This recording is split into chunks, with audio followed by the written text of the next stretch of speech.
गुरुदेव और माँ गायत्री के चरणों में कोटि कोटि नमन। आप सभी को प्रणाम।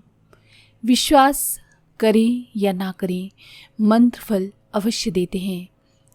आइए जानते हैं इसके बारे में, लेकिन उससे पहले थॉट ऑफ द डे। गुरुदेव कहते हैं, मन के स्थिर और शांत होने पर ही सत्य का प्रकाश होता है। आइए अब जानते हैं कि विश्वास ना भी करें तो क्या मंत्र अपना फल दिखाते हैं। विश्वास करें या ना करें, अग्नि के समीप बैठें तो आंच लगेगी ही। छूने की कोशिश करें तो वह जलाएगी भी सही। धूप में बैठें तो शरीर गर्म होगा। बर्फ को छुएं तो ठंडक लगेगी। तेज धार को छुएं और उस पर दबाव दें तो चमड़ी कट जाएगी। इन प्रक्रियाओं में विश्वास करना जरूरी नहीं। प्रत्यक्ष को प्रमाण की क्या आवश्यकता। इस उक्ति के आधार पर वस्तु अथवा शक्ति का प्रभाव एक बार सिद्ध हो जाए तो उसकी पुष्टि के लिए प्रमाण नहीं जुटाना पड़ता। मंत्रों की शक्ति के संबंध में भी प्रमाण क्यों प्रस्तुत किए जाते हैं? अगर उनका प्रभाव है, विश्वास की शर्त क्यों रखी जाती है? बिना विश्वास किए मंत्रों का जप करें तो क्या फल नहीं मिलेगा? एक साधक पूछते हैं कि विश्वास ही फलदायक है तो कोई विशिष्ट मंत्र जपना ही क्यों जरूरी है? ओम का जप करने से चित्त शांत होता है। सिर्फ विश्वास ही फलदायी है तो ओम के स्थान पर कोक या पेप्सी शब्द के प्रति विश्वास स्थिर कर लिया जाए तो वह भी ओम की तरह प्रभावशाली सिद्ध होगा। ये सही है कि मंत्र में सिर्फ विश्वास ही फलदायक नहीं होता, उसका महत्व जप साधना में बल उत्पन्न करने भर के लिए है।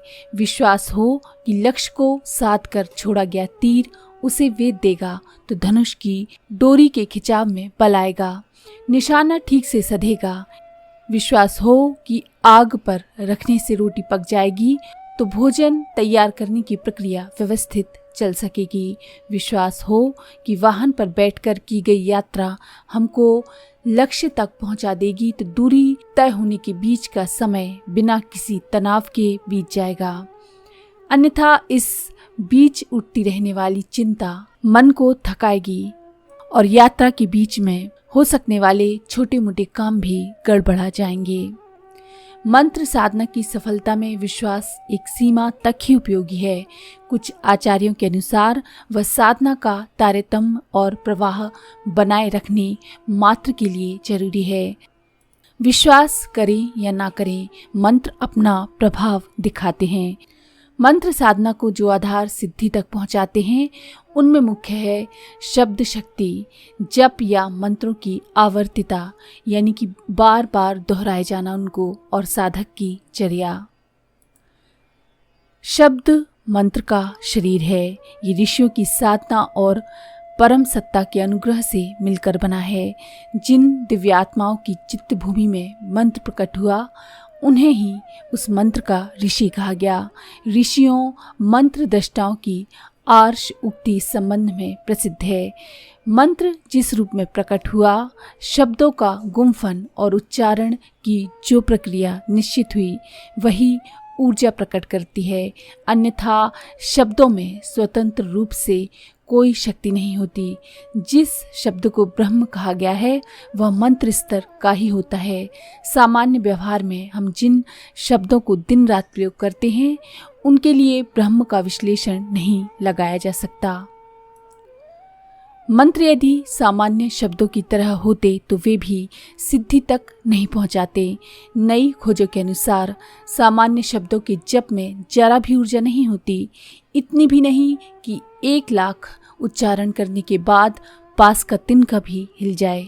शब्द की सामान्य शक्ति के वैज्ञानिक प्रभाव का अध्ययन करने वाली ने सिर खपाकर जितना पाया उसका सार ये है कि 30 साल तक निरंतर किसी शब्द को दोहराया जाए तो उससे इतनी ही गर्मी पैदा होगी कि सिर्फ 1 प्याली पानी गर्म किया जा सके। मंत्रों में ऐसी क्या विशेषता है? उनसे व्यक्ति के भीतर विराट शक्ति प्रकट हो जाती है। इसका उत्तर बंदूक की गोली छूटते समय होने वाली आवाज के उदाहरण से समझा जा सकता है। फायर सामने हो या दूर कहीं, दागे जाते समय फट की तेज आवाज होती है और जिसके कान में सुनाई देती है उनके सीने पर चोट सी लगती है। फट के स्थान पर आह की ध्वनि निकलती तो चित्त में विश्राम का स्वभाव, शांति का भाव आ जाता। किसी भी व्यक्ति को आह कहते देखते हैं तो बिना बताए समझ जाते हैं कि वह प्रसन्न हो रहा है। 2 अक्षर या शब्द उस उल्लास को सुनने वाले तक संचरित करते हैं, भिजाते हैं। विचार किया जाना चाहिए कि फट की आवाज़ बंदूक का आविष्कार होने के बाद ही सुनाई दी होगी। कहीं ऐसा तो नहीं कि बंदूक की मारक क्षमता से परिचित होने के कारण ये आवाज़ दहला देती हो, लेकिन तंत्र शास्त्र बंदूक का आविष्कार होने से शताब्दियों पहले इस शब्द का प्रयोग करता आ रहा है।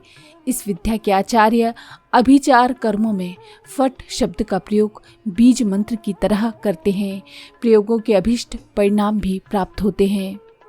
शब्दों और अक्षरों का गुंफन मंत्र को अपने ढंग से जीवंत बनाता है। स्वर और लय के साथ उनका जप सामान्य श्रेणी का परिणाम देते हैं, जैसे कि चित्त की एकाग्रता, मन की लय अथवा काम्य कर्मों में छोटी मोटी सफलताएं। विशिष्ट प्रभाव उनके ध्वनि रहित जप से ही उत्पन्न होते हैं। कान से सुनी जा सकने वाली ध्वनि को ना अध्यात्म ज़्यादा महत्व देता है और ना ही विज्ञान। अध्यात्म क्षेत्र में इसे प्राथमिक स्तर का कहा गया है।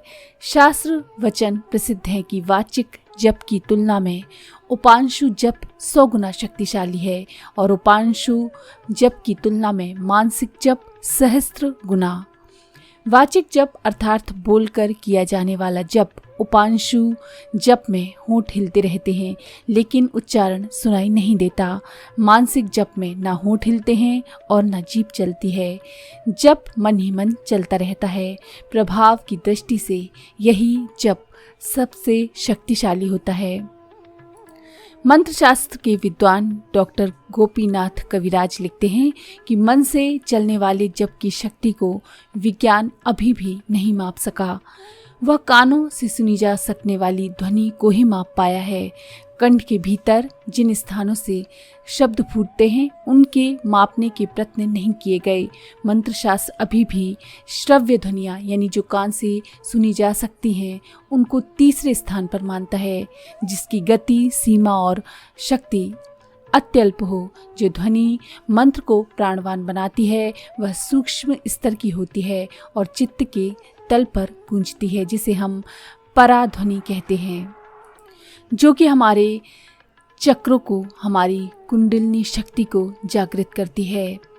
मानसिक जप हमारे केंद्रों को, मर्म स्थलों को अनिवार्य रूप से तरंगित और प्रभावित करता है। मंत्रविदों का एक वर्ग जप के साथ लय को भी आवश्यक बताता है। गीत नहीं भी गाया जाए, मात्र संगीत या धुन ही गूंजती रहे तो भी मन दुखी या प्रसन्न हो जाता है। अर्थ समझ में ना भी आए तो भी पदों की लय या छंद मन को छूते हैं। इस संबंध में कालिदास के लिखे कुमार संभव ग्रंथ या रति विलाप प्रसंग रघुवंश का आज विलाप प्रसिद्ध है। जिन्हें संस्कृत नहीं आती वे भी इन प्रसंगों को सुनकर रो उठते हैं। इसीलिए छंद भी हमारे मन को प्रभावित करते हैं। साधक की जीवनचर्या उसे मंत्रों का प्रभाव ग्रहण करने योग्य बनाती है।